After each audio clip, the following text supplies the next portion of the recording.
Olá, pessoas! Olá, fiéis seguidores do canal Raciocínios Espíritas. Este é o bloco Grilhões Partidos, né, que fazemos aqui, eu com vocês, o estudo dirigido do livro Grilhões Partidos, do espírito Manuel Filomeno de Miranda, psicografado por Divaldo Franco.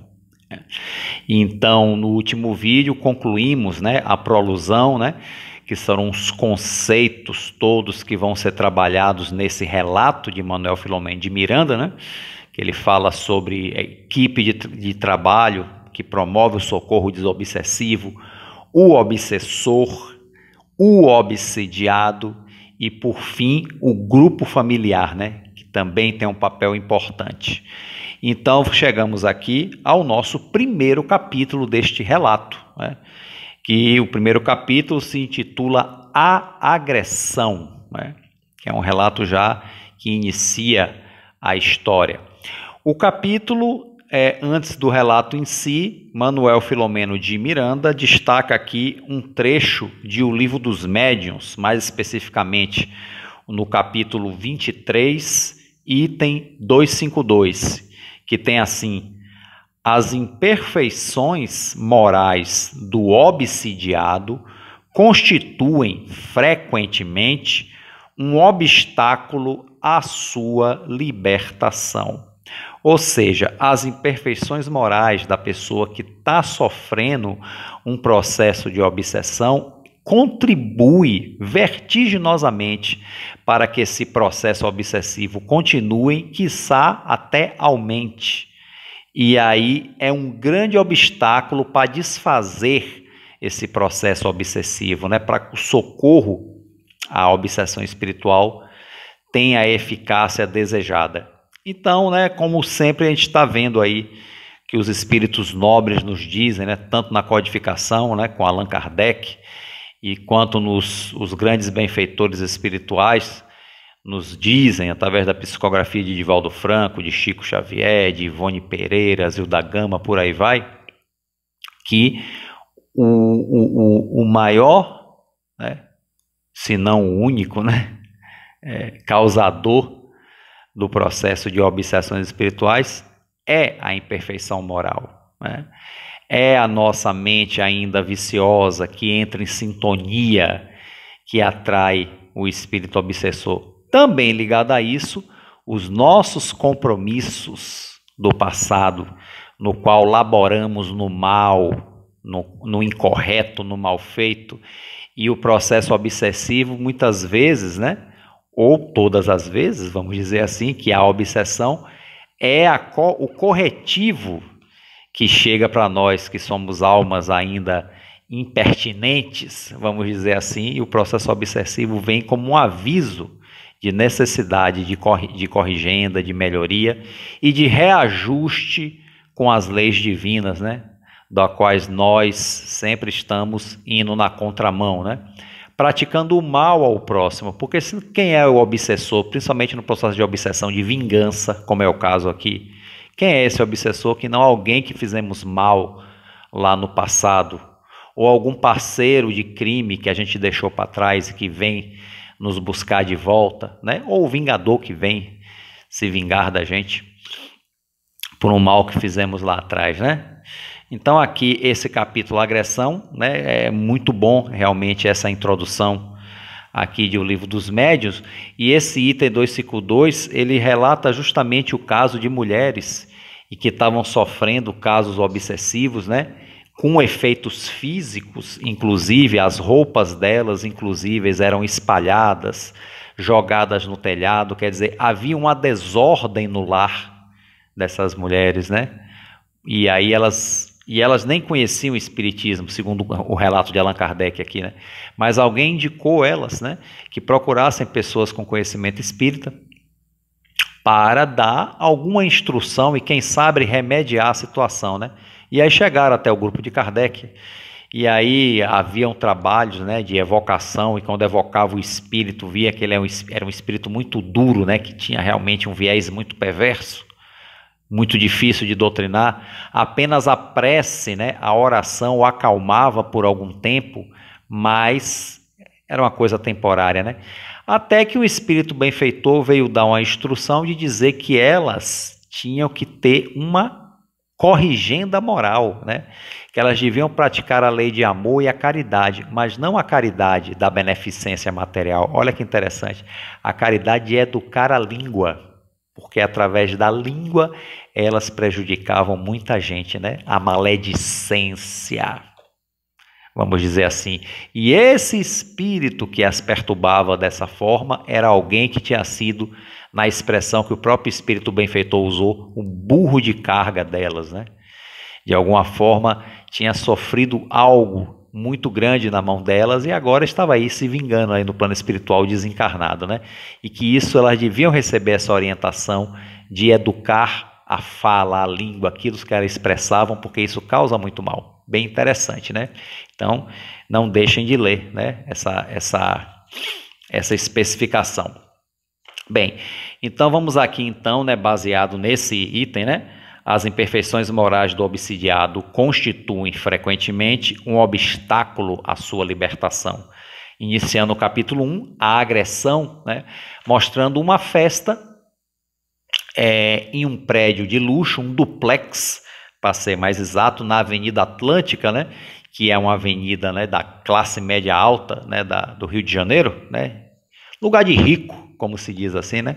Então está tendo uma festa pomposa em que a família do coronel, o coronel Constâncio Medeiros de Santa Maria, né, e a sua esposa estavam apresentando a sua filha para a sociedade, porque havia essa tradição, né, gente? A filha o que é a debutante, né? A moça que completa 15 anos, né? Ela está debutando, ou seja, ela está sendo apresentada à sociedade. Então, essa festa luxuosa nesse duplex aqui na Avenida Atlântica, né, da família Medeiros de Santa Maria, do coronel Constâncio de Medeiros, era para apresentar a filha à sociedade, era o seu debut, o seu 15 anos, né, a sua filha Esther. Então, ele poderia, inclusive, ele ter feito uma festa em um local mais público, um hotel de luxo, com toda a sociedade vendo. Isso foi oferecido a ele. Mas ele preferiu fazer uma festa mais íntima na casa dele, convidando um grupo seleto de amigos, vamos dizer assim, o que foi muito bom, viu, gente? Porque o que vai acontecer aqui agora, se fosse no lugar mais público, assim, no hotel, com colunistas sociais rodeando e tudo mais, o efeito seria muito pior, muito mais devastador. Já o foi aqui, né? Sendo a festa na sua própria residência, já foi uma coisa devastadora. Imagine se fosse um local assim, né? Mais aberto ao público, né? Não o público geral, o público da alta sociedade, vamos dizer assim, né?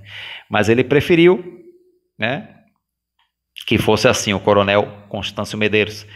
Então ele alugou um buffet, né? Um buffet muito requintado, inclusive, né? Era uma festa regada a bebidas muito finas, né? Licores, champanhe, né? Vamos dizer assim, como nós chamamos, a gente que é pobre chama tira-gosto, né? Mas acepipes muito requintados, né? Canapés, essas coisas todas.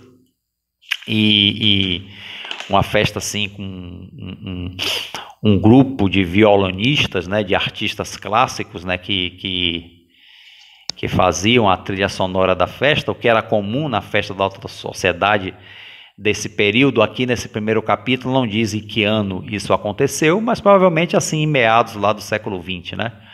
Vamos dizer assim. Tudo indica aqui que na década de 50, 60, por aí, né? Mais na frente vamos saber, né? Mas eu vou me ater só aqui ao primeiro capítulo, né? Então, essa festa de debutante cercada de muita pompa, né? Então, tá ali aquele ambiente realmente de gala, né? Onde todos eram recebidos por um porteiro muito bem trajado, né? Do buffet, e como eu já disse, as bebidas, as comidas refinadas, os petiscos refinados, o grupo de música.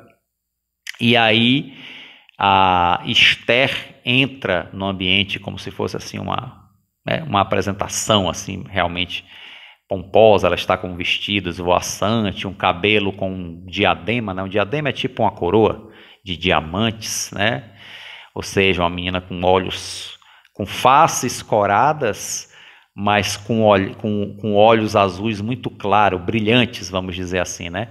E como ele diz aqui, uma beleza delgada, né? Aquela beleza magra, com curvas, vamos dizer assim, né? Que é o padrão de beleza, né? E que era uma beleza, inclusive, muito visada naquela época, né? E as pessoas muito encantadas, né, com a beleza de Esther, quando ela entra praticamente desfilando na sala, vamos dizer assim, né? Ela, como diz Manuel Filomeno de Miranda aqui, né? Delgada e jovial, estampava sorriso de júbilo nos lábios, bem delineados, né? As faces levemente coradas contrastava com os olhos transparentes, azulados, e a cabeleira bem trabalhada, né? Claro, com certeza com a melhor cabeleireira, né? Ali, né? Cingida por delicado diadema de brilhantes, caía artisticamente sobre os ombros, no vestido branco alvinitente. Dir-se-ia uma visão de sonho, né? Uma visão onírica. Assim ela entra, né? E a música enchia a sala, né? Quando ela adentrava. Então todos muito ressaltando a beleza de Esther, principalmente os seus pais, né? Que estavam ali cheios de orgulho, cheios de satisfação, né? Com esse momento da filha. E o interessante é que Manuel faz uma nota aqui, né? O Filomeno faz uma nota, né? Todos eram unânimes em ressaltar a beleza diáfana da menina mulher, né? Estava na transição, 15 anos, né? Enquanto os pais exultavam incontidamente com essa felicidade que todos perseguem enquanto na terra, quer dizer, essa felicidade da beleza, né? Mas que é transitória, né? Que é transitória, passando sempre breve e deixando sulcos profundos, não poucas vezes de amargura inexplicável. Então, muitas vezes, essa questão da beleza que todos almejam tanto, acabam depois por deixar uma herança não muito salutar, um pouco até amarga, né? Como descrito aqui por Filomeno. Ok? Então, quando ela entra, né, com a música, com os violinos ali, o pai já a pega para a valsa, né? E aí começa a valsar, aquela coisa toda. E o interessante é que cada um mergulha nos seus pensamentos. Esther na felicidade dela daquele momento, que ela queria que se estendesse, né, para a vida toda, né? Uma menina que, com a ótima formação escolar, estudou no melhor colégio da cidade, do Rio de Janeiro, e pretendia entrar para a faculdade para fazer filosofia, inclusive, minha colega, inclusive, né, estudar filosofia. Então tinha todos os sonhos, né, da vida dela, e ela começou a viajar na hora da valsa nisso aí, e o pai também começou a viajar nos seus devaneios, inclusive não só pensando no futuro da filha, como pensando também no passado, inclusive lembrando da guerra, né, que ele participou, né? Pensamento esse que ele procura espantar, né? Porque traz amarguras. Ele vai e espanta logo isso aí, procura focar ali na felicidade do momento que ele está ali com a filha, né? E aí depois é anunciado, né, que a ceia em alguns minutos estaria pronta, né? Todos passariam à mesa para ceiar. Mas antes disso, Esther resolve ir ao piano. Quer dizer, Esther, além de uma das virtudes dela era ser versada em música, né? Tocava piano. E aí vai tocar piano para os convidados, né? E aí, a pedido do pai, inclusive, né? O senhor coronel convidou a filha a um solo ao piano, como homenagem aos convidados, né? E todo mundo gritou: "Oh, que maravilha, bravo", né? E aí colocaram as cadeiras em volta ali do palco improvisado, e Esther começou a dedilhar, segundo a descrição de Filomeno, suave melodia de Brahms. Brahms, esse artista erudito, né? Famoso, né? E muito virtuoso, né? Na sua música, né? E aí realmente a música tocada ao piano por Esther envolveu realmente o ambiente, É uma melodia envolvente, enternecedora na descrição aqui, né? O teclado submisso, né, a Esté, fazia que o poema dos sons cantasse festivo, dominando as atenções, né? E o casal de anfitriões, ou seja, os pais dela, não cabiam de felicidade. Olha os termos que Filomeno usa, né? Indizível júbilo, quer dizer, um júbilo, uma alegria tão grande que eles não tinham palavras para expressar, né? E então, o semblante aberto, o sorriso tranquilo, parecia oferecer excesso de prazer, né? Aquela hora, suave brisa vinha do mar, diminuindo o calor até então desagradável. Então, o ambiente aí, até a brisa do mar, o apartamento era perto do mar, então até a brisa do mar deixava a coisa ainda mais agradável. Até aí, gente, mil maravilhas, né? Toda essa descrição que eu fiz aqui resumidamente, se vocês quiserem ver uma descrição mais detalhada, claro, leiam o capítulo, né? Pois é importante que quem acompanha aqui esse estudo dirigido, né, que eu faço aqui com vocês, que de preferência também leia o livro, né? E também tenha as suas próprias impressões. A coisa que eu sempre digo em todo estudo de livro que eu faço aqui no canal, aqui no Raciocínios Espíritas. Então, até esse momento, tudo maravilhoso, né? A festa, a apresentação de Esté, a valsa, o piano, Brahms, essa coisa toda. Mas aí, de repente, tudo mudou. E o que é que mudou, né? O que acontece de repente nesse momento em que Esté está ali entretendo a todos no piano, né? Esté se perturbou momentaneamente, o corpo delicado pareceu vergar sob inesperado choque elétrico. Então, de repente, como se uma grande descarga elétrica, mais ou menos assim, acho que estou imitando muito mal, né? Uma grande descarga elétrica, né, fez ela vergar o corpo. Isso aí eu já vi muitos transes mediúnicos, né, em trabalhos mediúnicos, alguns médiums que são mais sensíveis, quando entram, né, realmente em conexão mediúnica com os espíritos desencarnados, eles têm esses espasmos, né? Mas é algo temporário. Como no caso de Esté aqui, se trata aqui de um processo obsessivo, de uma mediunidade atormentada, esse processo que é rápido na questão do trabalho mediúnico é uma coisa assim mais duradoura e muito mais perturbadora. Então ela começou a ter realmente estentores, né? Como pode-se dizer, né? Como se diz vulgarmente, a menina ficou possuída, né? Ficou possuída por alguma coisa, por algo, por alguém, né? Que não está nesse mundo material. Então foi esse, né? Ela palidez mármore, ela ficou muito pálida de repente, né? Começou a suar abundantemente, quer dizer, aquela face, aquele semblante angelical dela mudou para um semblante totalmente transtornado, né? Suarento, vamos dizer assim, palidez, quer dizer, uma mudança completa de face, né? Vamos dizer assim, de atitude, como se tivesse transformado em outra pessoa naquele momento, né? Então, assim, a face era de translocada, foi essa expressão que Manuel Filomeno de Miranda usou aqui. Então, a face, o facies né? Era de translocada. E as pessoas em volta, os convidados, tomados pela surpresa, ficaram sufocados, surpresos, né? Como é que é isso? A menina estava ali na estante, de boa, tocando piano, agradando, de repente, né? Tem essa mudança repentina, né? Essa coisa assim, uma loucura instantânea assim acontece. Bom, e o que é que ela acontece?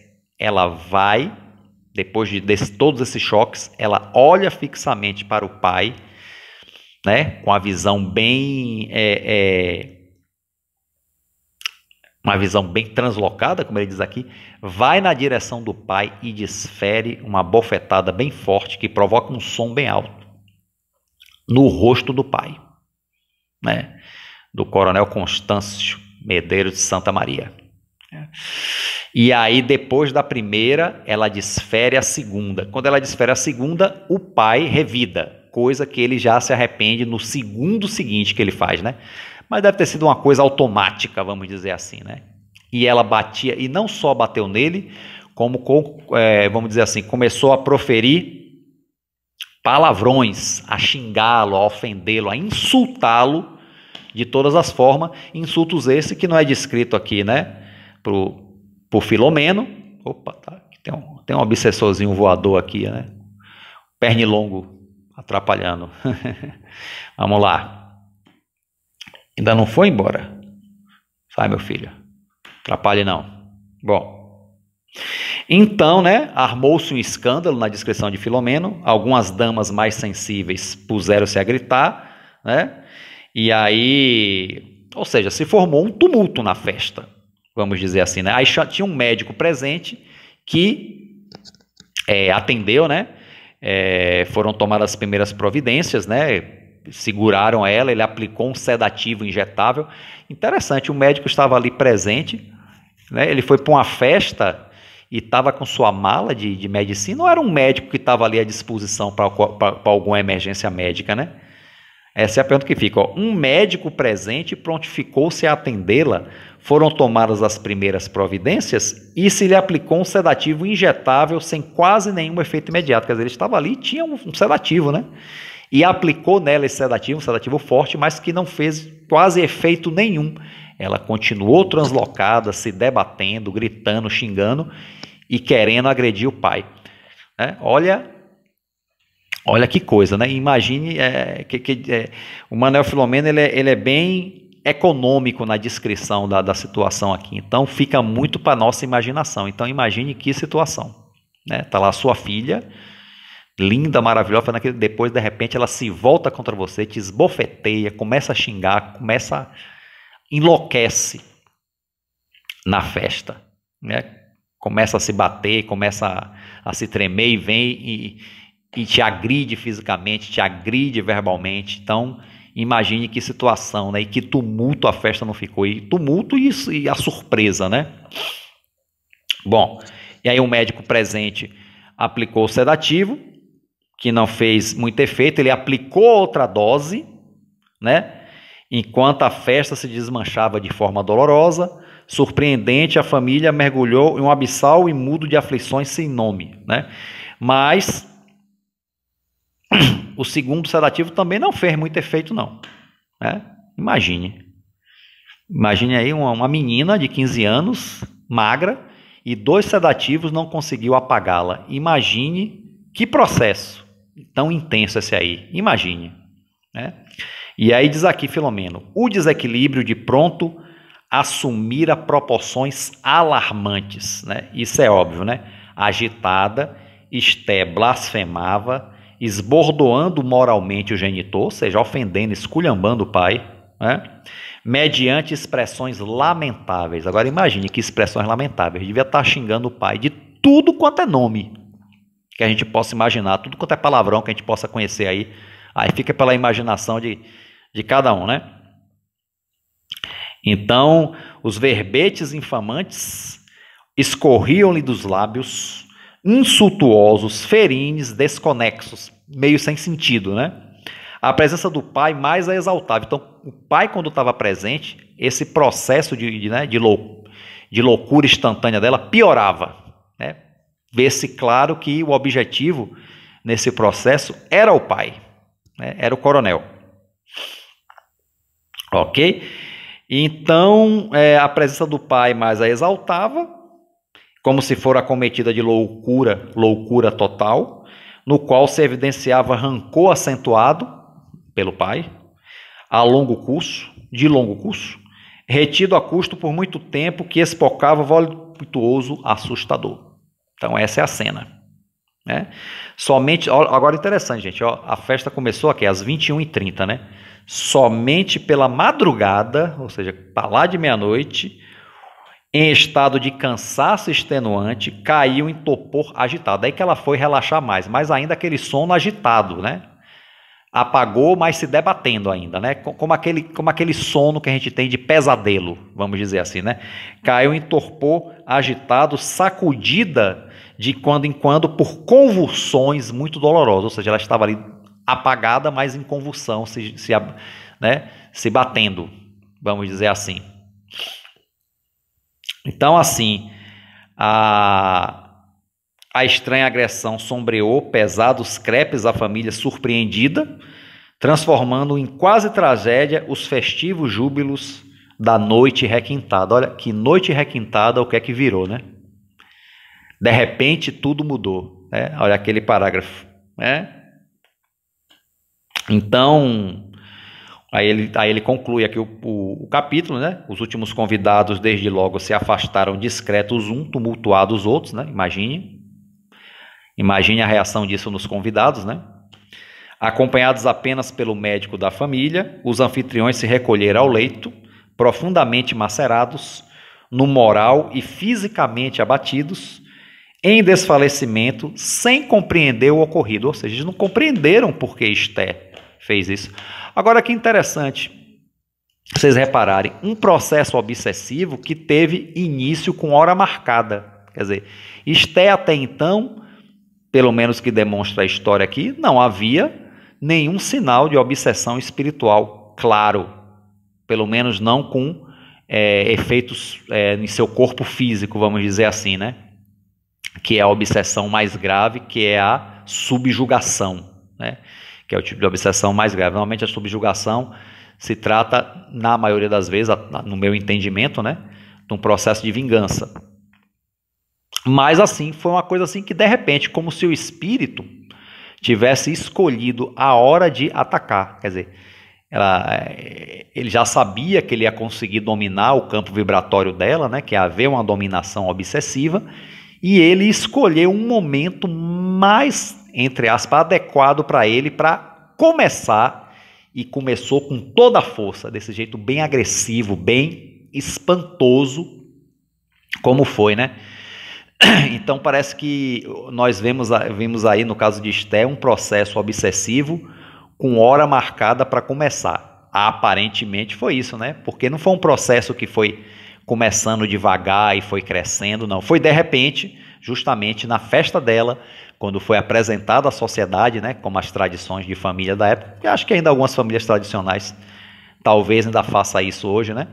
E para causar realmente esse escândalo, né? Então, aparentemente, foi isso que aconteceu, né? O espírito, ou será que foi uma grande coincidência, né? Não sei se vai existir coincidências nesse nível, né?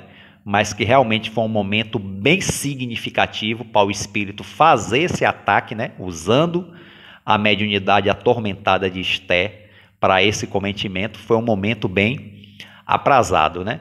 Ainda que em alguma possibilidade de coincidência aí, foi um momento bem aprazado. Então, mas aparentemente eu apostaria realmente na coisa bem tramada, bem planejada, para ser num momento realmente significativo, para causar realmente esse escândalo, que, como eu disse no início, poderia ter sido pior, porque aí foi na casa da família.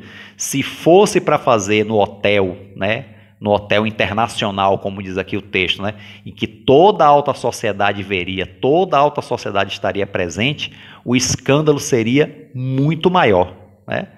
E seria uma... Eu acho que só o que aconteceu aqui na casa deles já vai ser o suficiente para encher páginas de jornais, né? Mas imagine se fosse lá em um ambiente mais público, com mais pessoas, né? Então, que bom que pelo menos o coronel quis fazer em sua residência, que houve aí uma redução de danos, vamos dizer assim. Mas aí está aí, gente, bem característico um processo obsessivo, que uma das características mais fortes aí é a aplicação de 2 sedativos que não fizeram efeito, porque não era o corpo físico, o corpo físico de Esté estava totalmente subjugado à influência do obsessor, então não adiantava aplicar substâncias, né? Pode haver casos de obsessão nesse sentido em que aplicar um sedativo resolva, tudo depende da ligação, né, espiritual do espírito com o médium, no caso Esther, né?